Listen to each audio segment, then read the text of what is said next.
السلام عليكم ورحمة الله وبركاته. ازيكم يا حبايب قلبي؟ عاملين ايه؟ يا رب دايما تكونوا بخير وفي احسن حال.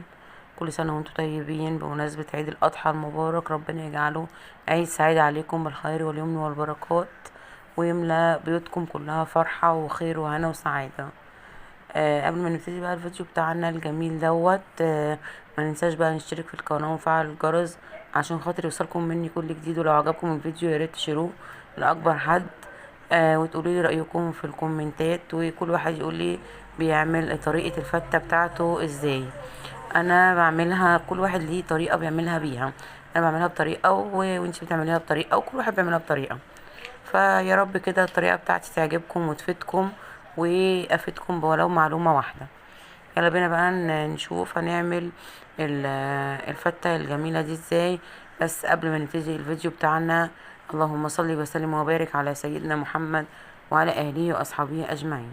وما ننساش يا جماعة نشير الفيديو لاقصى حد زي ما قلنا، علشان فعلا فعلا الفيديو يستاهل لايكات كتير، ويستاهل مشاهداتكم الجميلة وتعليقاتكم الجميلة. جيت انا بقى هنا ايه هنعمل ايه؟ هنسمي الله ونشوف هنعمل ايه مع بعض. انا اول حاجة بعملها في الفتة، بجيب العيش عندي وبقطعه مكعبات وبركنه على جنب. وكمان بجيب الثوم افصصه برضو واركنه على جنب. واللهم صل وسلم على سيدنا محمد وعلى اله واصحابه اجمعين. وطبعا بغسل اللحمه بتاعتي كويس وبركنها برضو تتصفى في مصفى من الميه. يعني بحاول ان انا احضر الحاجه بتاعتي كلها قبل ما اشتغل طبعا. طبعا ده كله مش يعني مبقاش حابه ان انا اجيبه لكم كله. لو حابين ان انا ابقى انزله لكم التحضيرات ديت، قولوا يا ريت تقولوا لي في الكومنتات. اللهم صل وسلم على سيدنا محمد وعلى اله واصحابه اجمعين. بصوا جمال صينيه الفته. انا عايزه اقول لكم من جمالها وحلاوتها، انا عماله اصور فيها ومش عايزه ابطل تصوير في جمالها بصراحه. وعايزه اقول لكم على حاجه كمان، والله كان طعمها في منتهى الروعه والجمال. كل ما بتخدمي الاكل كل ما بيطلع معاكي احلى واحلى واحلى. بتديله حقه. كمان هو كمان بيديكي طعم جميل. كل واحد وكل واحدة ليها طعم ونفس في الأكل غير التاني طبعا. أكيد كل واحد بيعمل بطريقة، وكل واحد بيعمل بتوابل بشكل مختلف. كل واحد ليه نفس في الأكل. يلا بينا بقى عشان خاطر اتكلمنا كتير في المقدمة ديت، نخش ونشوف هنعمل ايه في الفيديو بتاعنا الجميل. هنا بقى انا عندي الحلة نزلت فيها بمعلقة صغننة خالص من السمنة، علشان خاطر ابتدي ادي اللحمة بتاعتي الصدمة اللي قبل السليق. والموضوع ده بيعجبني جدا جدا جدا، وبتطلع اللحمة معايا في منتهى الروعة والجمال. هنقول بسم الله الرحمن الرحيم ونشوف هنعمل ايه. حطيت بقى كده معلقة السمنة، واول ما سخنت معايا جدا ابتديت انزل باللحمة اديها الصدمة زي ما قلنا. واول ما بتديني لون كده بقلبها الناحية التانية. بصوا شكلها زي ما تكوني محمراها. ببتدي انزل عليها بقى بالمية السخنة بتاعتي زي ما احنا شايفين كده.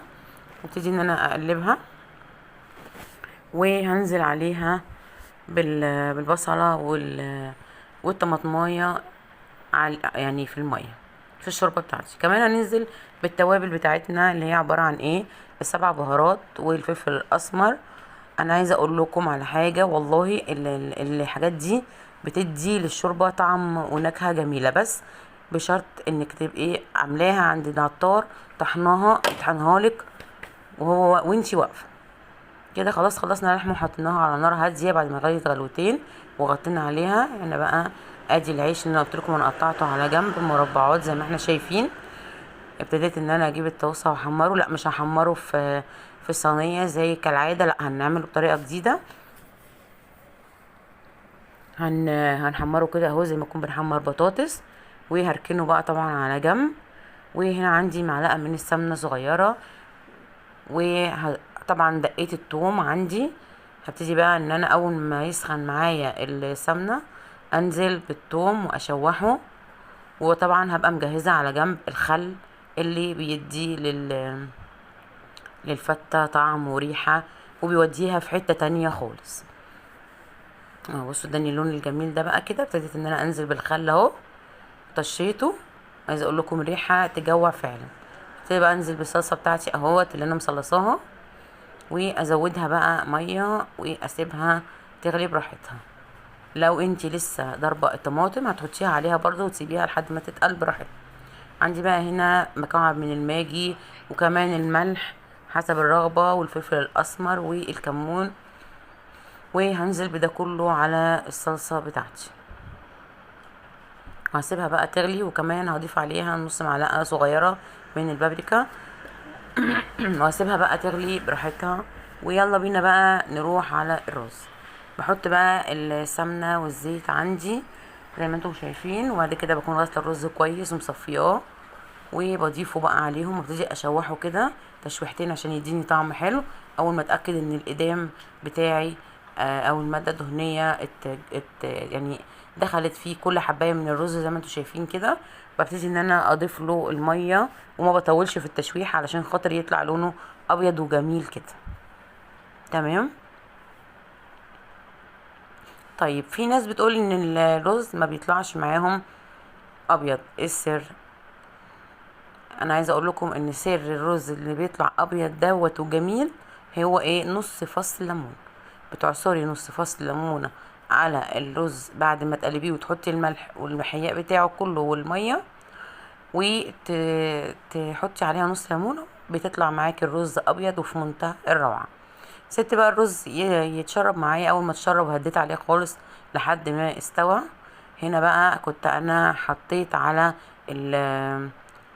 العيش بتاعي الشوربه طبعا عشان خاطر تطريه شويه. بس عايزه اقول لكم زي ما قلت لكم والله والله بيودي الطعم في حته تانية خالص خالص.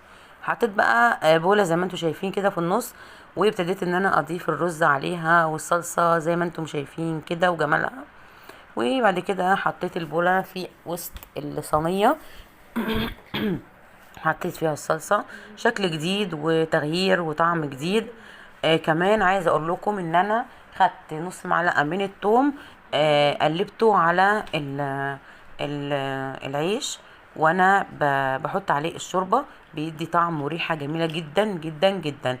في ناس كمان بتقلب وتشوح بتشوحه مع العيش وهو على النار، بس طبعا انا عشان حمرت العيش فانا ما حطيتهوش معاه. عايزه اقول لكم كانت احلى صينيه فته في منتهى الروعه والجمال زي ما انتم شايفينها كده يا حبايب قلبي. وبكده الفيديو بتاعنا خلص النهارده. سيبكم بقى في رعايه الله، واجيلكم بوصفه جديده، والسلام عليكم ورحمه الله وبركاته.